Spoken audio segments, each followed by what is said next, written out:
Hello friends, welcome back. स्वागत है आपका साइंस एंड टेक्नोलॉजी और हमारे स्पेस रिसर्च ऑर्गेनाइजेशन या इसरो से रिलेटेड आज के बहुत इंपॉर्टेंट अनाउंसमेंट और टॉपिक के बारे में।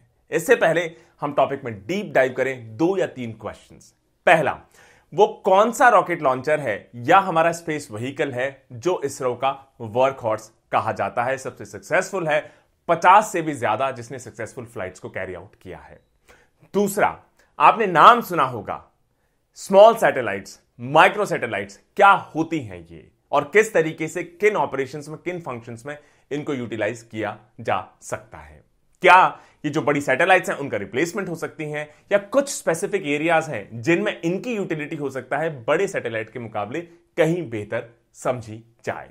तो आइए शुरू करते हैं आज का हमारा टॉपिक, इसरो का हाल ही में अनाउंस्ड SSLV मिशन। इसके अलावा जो स्मॉल सैटेलाइट लॉन्चर्स हैं या स्मॉल सैटेलाइट्स हैं क्या होती हैं, क्या एडवांटेजेस हैं, कहां उनको प्लेस किया जाता है, क्या उनका वेट होता है, क्या स्पेसिफिकेशन होता है, साथ ही साथ इंडिया की अब तक की इसमें प्रोग्रेस और आज जो अनाउंसमेंट हुआ है उसकी वजह से इंडिया का पूरा स्पेस मिशन या हमारी साइंस एंड टेक्नोलॉजी किस तरीके से एक मेजर बूस्ट और उसके साथ साथ हमारी जो नीश एरोस्पेस इंडस्ट्री है या स्पेस इंडस्ट्री है उसको भी एक बड़ी बूस्टर डोज के तौर पे इस पूरे अनाउंसमेंट को देखा जा रहा है।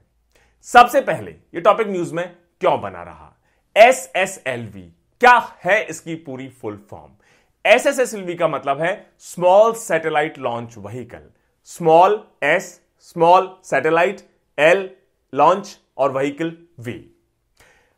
न्यू चेयरमैन ऑफ इसरो, जो नए चेयरमैन अभी नवागंतुक चेयरमैन है इंडियन स्पेस रिसर्च ऑर्गेनाइजेशन के श्री S सोमनाथ, उन्होंने अपनी मीटिंग के बाद with minister of state for space Shri Jitendra Singh के बाद मेजर अनाउंसमेंट किया है कि इसरो की जो इंडिजीनियस न्यू लॉन्च रॉकेट्स हैं जिनको स्मॉल सैटेलाइट लॉन्च व्हीकल्स कहा जा रहा है, SSLV कहा जा रहा है, जो 2019 में अनाउंस किए गए लेकिन उसके बाद एक भी लॉन्च नहीं किया जा सका, पेंडेमिक एटसेट्रा या बाकी रीजंस की वजह से। अब फाइनली 2022 अप्रैल में उसकी फर्स्ट मेड इन लॉन्च होगी। इसको कहा जाएगा SSLV D1 माइक्रो सेट और इसको एक बहुत बड़े मेजर अनाउंसमेंट एक नए एरिया में जिसमें इसरो एंटर करने वाला है, जो हमारे डोमेस्टिक रिक्वायरमेंट के अलावा इंटरनेशनल मार्केट भी हमारी स्पेस ऑर्गेनाइजेशन के लिए, हमारी स्पेस इंडस्ट्री के लिए ओपन अप कर सकता है, हमारी एकेडमिया के लिए ओपन कर सकता है। उसके तौर पे इसको एक बड़ा बूस्टर डोज माना जा रहा है। इससे पहले SSLV की डिटेल्स में हम एंटर करें, पहले यह समझ लें कि स्मॉल सैटेलाइट्स क्या होती हैं। कोई भी स्मॉल सैटेलाइट या जिसको मिनिएचराइज सैटेलाइट भी कहा जा सकता है या जिसको स्मॉल सेट भी कहा जा सकता है, वो जनरली ऐसी सैटेलाइट्स होती हैं जो लो मास और लो साइज में होती हैं। जनरली इनको मास के हिसाब से कैटेगराइज किया जाता है। अगर 1200 किलो से कम उन सैटेलाइट्स का मास होगा तो उनको आप स्मॉल सैटेलाइट्स, मिनिएचराइज सैटेलाइट या स्मॉल सेट सैटेलाइट्स में कैटेगराइज कर सकते हैं। इस टाइप के सैटेलाइट्स जिनका मास 2600 पाउंड्स या रफली 1200 किलो या 1.2 टन से कम होगा उसको आप स्मॉल सैटेलाइट की कैटेगरी में क्लासिफाई कर सकते हैं। आप इसको साइज और मास दोनों के हिसाब से क्लासिफाई कर सकते हैं, लेकिन जो जनरल क्लासिफिकेशन है वो जनरली मास के बेसिस पर ही किया जाता है। अब आप सोचते होंगे कि छोटी सैटेलाइट्स बनाने का क्या एक्चुअली एडवांटेज है। कई सारे एडवांटेज हो सकते हैं। जो सैटेलाइट्स हैं उनको छोटा इसलिए भी बनाया जाता है कि लार्ज सैटेलाइट्स की जो इकोनॉमिक कॉस्ट है वो कई बार अनअफोर्डेबल कैटेगरी में भी आ जाती है। आपको सैटेलाइट की कॉस्ट भी ज्यादा पड़ती है। इसके अलावा आपका जो लॉन्च व्हीकल है वो भी बहुत एक्सपेंसिव, बहुत कॉम्प्लेक्स, बहुत टाइम कंज्यूमिंग माना जाता है। उसकी जो कॉस्ट है कंस्ट्रक्शन की, लॉन्च की, एटसेट्रा एटसेट्रा, वो भी एग्जॉर्बिटेंट मानी जाती है बहुत सारे केसेस में। इस वजह से जो मिनिएचर सैटेलाइट्स हैं उनको आप कई बार लार्ज नंबर्स में अगर डिप्लॉय कर दें तो कई केसेस में हो सकता है वो बड़ी सैटेलाइट्स हैं जो स्मॉल नंबर्स में आप डिप्लॉय करें उससे कहीं ज्यादा यूजफुल हो। मतलब मान लीजिए अगर आप 5 बड़ी सैटेलाइट्स डिप्लॉय करें उसके बजाय अगर आप 50 छोटी सैटेलाइट्स डिप्लॉय करें तो हो सकता है ये 50 छोटी सैटेलाइट्स कहीं ज्यादा यूजफुल हो इन 5 बड़ी सैटेलाइट्स के मुकाबले कुछ पर्टिकुलर एरियाज में। जैसे अगर आपको साइंटिफिक डेटा गैदर करना है, अगर आपको रेडियो रिले के लिए इन सैटेलाइट्स को यूज करना है तो मिनिएचर सैटेलाइट्स या स्मॉल सेट्स या स्मॉल सैटेलाइट्स कहीं ज्यादा यूजफुल, इफेक्टिव हो सकती हैं। इसके अलावा टेक्नोलॉजिकल इफेक्टिवनेस के साथ साथ cost effective, flexibility, better coverage भी आपको मिनिएचर सैटेलाइट्स दे सकती हैं। लेकिन क्योंकि छोटी साइज है, मिनिएचर साइज है, कुछ टेक्निकल चैलेंजेस भी हैं। छोटी साइज की वजह से कई बार जो स्मॉल सैटेलाइट्स हैं, इसमें हो सकता है सफिशिएंट पावर स्टोरेज क्रिएट करने में एक चैलेंज आ जाए। इसकी वजह से दूसरा एक इश्यू भी ये भी हो सकता है, क्योंकि छोटी साइज है तो इसमें आप प्रोपल्शन सिस्टम किस तरीके से आप इंट्रोड्यूस करेंगे, वो भी स्मॉल सैटेलाइट, मिनिएचराइज सैटेलाइट या स्मॉल सेट सैटेलाइट्स के डेवलपमेंट में एक मेजर इंपेडिमेंट के रूप में देखा जाता है। दो मेजर इश्यूज, पावर स्टोरेज और प्रोपल्शन सिस्टम, ये डिसएडवांटेज है।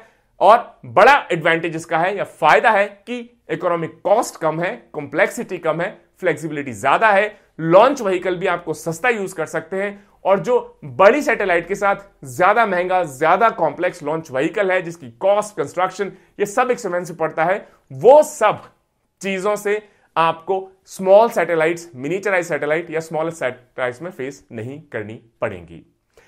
एसएसएलवी या स्मॉल सैटेलाइट लॉन्च व्हीकल का थोड़ा सा बैकग्राउंड समझ लिया जाए। जो एसएसएलवी है, इसकी इंटेंशन यही है कि जो मार्केट है, खासतौर से स्मॉल सैटेलाइट्स को लो अर्थ ऑर्बिट में लॉन्च करके प्लेस करने की, उसके डिमांड, उसके मार्केट को कैसे फुलफिल किया जाए। पिछले कई सालों में बहुत सारे एरिया से, खासतौर से जो डेवलपिंग कंट्रीज हैं, प्राइवेट कॉर्पोरेशंस हैं, यूनिवर्सिटीज हैं, उनसे बहुत मेजर डिमांड जनरेट हो रही है कि स्मॉल सैटेलाइट्स हमको चाहिए। हो सकता है हमारे रिसर्च एंड डेवलपमेंट के लिए, बहुत सारे डिफरेंट फील्ड्स में डिप्लॉय करने के लिए। जो लॉन्च है स्मॉल सैटेलाइट्स की, आप सोच रहे होंगे कि एसएसएलवी इनिशिएटिव से पहले किस तरीके से या क्या पहली बार स्मॉल सैटेलाइट्स को लॉन्च किया जा रहा है? ऐसा नहीं है। स्मॉल सैटेलाइट्स को अभी तक भी लॉन्च किया जाता है, लेकिन अभी उनके लिए कोई डेडिकेटेड लॉन्च व्हीकल या लॉन्च प्लान नहीं किया जाता। इनफैक्ट उनको जो बिग सैटेलाइट लॉन्चेस होते हैं इसरो के, खासतौर से इसरो का वर्क हाउस कौन है? पोलर सैटेलाइट लॉन्च व्हीकल, या जिसको पीएसएलवी भी कहा जाता है, जिसने अभी तक 50 से भी ज्यादा सक्सेसफुल लॉन्चेस की है और दुनिया में अपना पूरा नाम स्टैब्लिश किया है। जब बड़े लॉन्चेस करता है पीएसएलवी, तो उनके साथ आप छोटे सैटेलाइट्स को भी पिगी बैंक करके उनको वहां पर आप लॉन्च करके प्लेस करते हैं डिफरेंट ऑर्बिट्स में। अब यह होगा कि पहले जो आपकी डिपेंडेंसी थी कि हो सकता है आप साल में 100 से ज्यादा स्मॉल सैटेलाइट्स लॉन्च करना चाहते हो, लेकिन आपके पास डेडिकेटेड एसएसएलवी नहीं है या स्मॉल सैटेलाइट लॉन्च व्हीकल नहीं है, जिसकी वजह से आप बिग सैटेलाइट लॉन्च जब तक नहीं होंगी तब तक आप इंतजार करके बैठे रहेंगे। इसकी वजह से हो सकता है आपके पास एक मेजर अपॉर्चुनिटी विंडो खत्म होती हुई नजर आए, या जो चीज आप 4 महीने पहले, 6 महीने पहले, साल भर पहले अचीव कर सकते थे, वो बिग लॉन्च के वेट में आप इंतजार ही करते रह जाएं। इसकी वजह से अब ये जो डिपेंडेंसी है कि स्मॉल सैटेलाइट्स का लॉन्च बिग सैटेलाइट्स के पीछे या पिगी बैंक करके भेजा जाएगा, उसको खत्म किया जाएगा। और अभी जो नए चेयरमैन है इसरो के, डॉक्टर सोमनाथ, वो खुद क्रेडिटेड है इस बात को एसएसएलवी के डेवलपमेंट में, जब वो डायरेक्टर थे विक्रम साराभाई स्पेस सेंटर, तिरुवनंतपुरम 2018 के आसपास। जो लॉन्च होगा मेड इन फ्लाइट का, एसएसएलवी का, ये 2019 से प्लान्ड है, लेकिन कोरोना की वजह से या इसरो के बाकी सेटबैक्स की वजह से, कुछ और क्राइसिस की वजह से अभी तक इसको प्रैक्टिकली लॉन्च नहीं किया गया है। अब थोड़ी टेक्निकल डिटेल्स हो जाएं एसएसएलवी के बारे में या स्मॉल सैटेलाइट लॉन्च व्हीकल के बारे में। जो एसएसएलवी है या स्मॉल सैटेलाइट लॉन्च व्हीकल है, वो कितनी बड़ी या कितने मास या कितने वेट की सैटेलाइट्स को लॉन्च कर पाएगा? 500 किलो तक, मतलब आधे टन तक की सैटेलाइट्स को हमारा एसएसएलवी किस अर्थ ऑर्बिट में प्लेस करेगा? उनको प्लेस करेगा लो अर्थ ऑर्बिट में। इसके अलावा जो अभी हमारा वर्क हॉर्स है, जो बड़ी सैटेलाइट्स को लॉन्च करता है, जिसको पीएसएलवी कहा जाता है, वो कितनी हैवी सैटेलाइट्स को लॉन्च कर सकते हैं? वो 1000 किलो से भी ज्यादा, मतलब 1 टन से भी ज्यादा। इनफैक्ट जो क्रायोजेनिक पीएसएलवी अब हम डेवलप कर रहे हैं, वो हो सकता है 4 टन तक के बड़े सैटेलाइट्स को लॉन्च करने में भी केपेबल हो जाएं। इसका मतलब एसएसएलवी इसरो का स्मॉलेस्ट व्हीकल होगा, जिसका मास रफली होगा 110 टन। और बड़ा फायदा, एक तो 500 किलोग्राम के सैटेलाइट तक को ये लॉन्च कर सकता है लो अर्थ ऑर्बिट में। और जो बड़े फायदे इसके, अगर इसको हम कंपेयर करें पीएसएलवी से, तो पीएसएलवी या जो बड़े रॉकेट्स हैं, ये लॉन्च व्हीकल्स हैं, उनको असेंबल करने में 70 डेज से 70 दिन से भी ज्यादा लग जाते हैं, लेकिन एसएसएलवी को लॉन्च करने में सिर्फ 3 दिन भी कहां, सिर्फ 72 आवर्स। इसके अलावा पीएसएलवी को असेंबल करने में, लॉन्च करने में 60 से भी ज्यादा लोगों की टीम आपको चाहिए होती है। वही काम एसएसएलवी के केस में 5 या 6 लोग ही कर सकते हैं। इसकी कॉस्ट भी कहीं कम होगी, 30 करोड़ से भी कम इसकी कॉस्ट आकी जा रही है पर लॉन्च व्हीकल। और ये ऑन डिमांड व्हीकल होगा, मतलब आप बड़े लॉन्चेस का वेट नहीं करेंगे। जब भी किसी कंपनी को या किसी ऑर्गेनाइजेशन को या किसी यूनिवर्सिटी को या किसी और कंट्री को या हमें खुद को जरूरत पड़ेगी, तब आप इसका लॉन्च प्लान कर सकते हैं बिना बड़े लॉन्च का वेट किए हुए। क्या ऑलरेडी इसकी कमर्शियल बुकिंग शुरू हो चुकी हैं? यस। जो फॉर्मर चेयरमैन रहे इसरो के डॉक्टर सिवन, उन्होंने 2019 के एक इंडस्ट्री मीटिंग में कहा कि इंडिया को अपनी डोमेस्टिक या नेशनल डिमांड को मीट करने के लिए ही 20 से 30 एसएसएलवी लॉन्चेस हर साल कैरी आउट करनी पड़ेंगे। मतलब already national demand significant amount में लाए करती है। इसके अलावा 2019 में ही यूएस स्पेस लॉन्च सर्विस की एक इंटरमीडिएरी है स्पेस फ्लाइट, उन्होंने भी अगस्त 8, 2019 को इसरो के साथ या इसरो की जो कमर्शियल आर्म है उसके साथ एक इंपॉर्टेंट एमओयू या एक डील साइन की कि जो भी सेकंड डेवलपमेंट फ्लाइट होगी एसएसएलवी रॉकेट्स में, उसमें उनका जो US based satellite constellation customer होगा उसकी मिनी सैटेलाइट्स को या स्मॉल सैटेलाइट्स को एसएसएलवी जो इसरो का होगा उसके थ्रू लॉन्च किया जाएगा। एसएसएलवी को कहा जाता है कि एक परफेक्ट व्हीकल है जिसमें आप मल्टीपल माइक्रो सैटेलाइट्स एक बार में लॉन्च कर सकते हैं, मल्टीपल ऑर्बिटल ड्रॉप ऑफ्स में, मतलब अलग अलग जगह उन मल्टीपल सैटेलाइट्स को आप ड्रॉप ऑफ कर सकते हैं एक सिंगल एसएसएलवी लॉन्च व्हीकल के थ्रू। इनको प्लेस कहां किया जाएगा? इनको प्लेस किया जाएगा लो अर्थ ऑर्बिट और मिड इंक्लिनेशन पोजीशंस में। यह इस वक्त टारगेट रहा 2019 का, लेकिन कई सारे रीजंस रहे, अभी तक अचीव हम नहीं कर पाए। अब फाइनली अप्रैल 2022 में पहली मेड इन फ्लाइट होगी। एक बड़ा लैंडमार्क मैं कहूंगा इवेंट होगा पूरे इंडियन स्पेस एजेंसी और उसके साथ स्पेस बेसिकली सेक्टर के लिए। क्या और इसके फायदे हो सकते हैं इससे?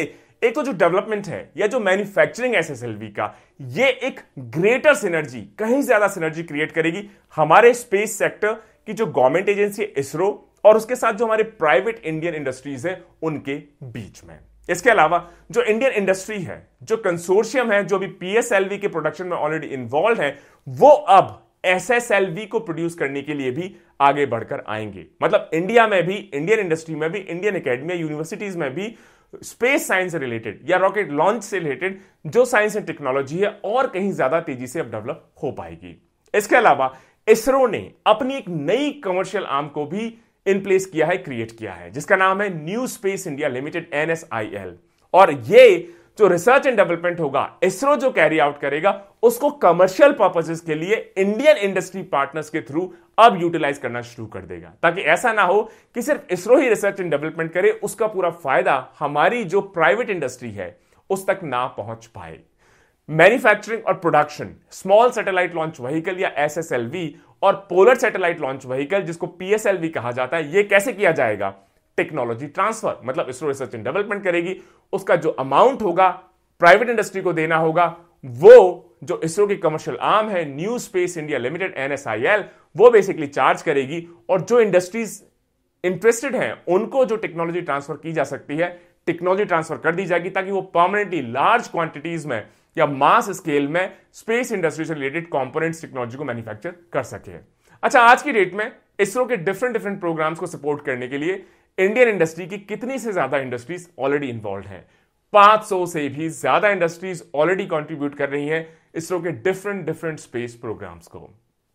और ये इंडस्ट्रीज ऐसे इनिशिएटिव्स जैसे कि एसएसएलवी एटसेट्रा के आने से और ज्यादा मोटिवेट होंगी, और ज्यादा बूस्टअप होंगी। इसके साथ एक अच्छा इकोसिस्टम बन जाएगा इसरो के साथ, प्राइवेट इंडस्ट्री के साथ, यूनिवर्सिटीज, रिसर्च एंड डेवलपमेंट, और सिर्फ इंडियन डिमांड ही नहीं, फॉरेन डिमांड या फॉरेन प्लेयर्स भी हो सकता है। इंडिया की जो ये cutting edge science and technology है, जो हमेशा लो कॉस्ट रही है, रोबस्ट रही है, सक्सेसफुल रही है, उसका फायदा उठा पाएंगे। इसरो को ये वर्ल्ड स्टेज में और इंडियन इंडस्ट्रीज को ये वर्ल्ड स्टेज में as a major space power के तौर पे एस्टैब्लिश करने में भी एक इंपॉर्टेंट स्टेप के रूप में देखा जा रहा है। Let's wish them all the very best. Stay tuned. जय हिंद, जय भारत।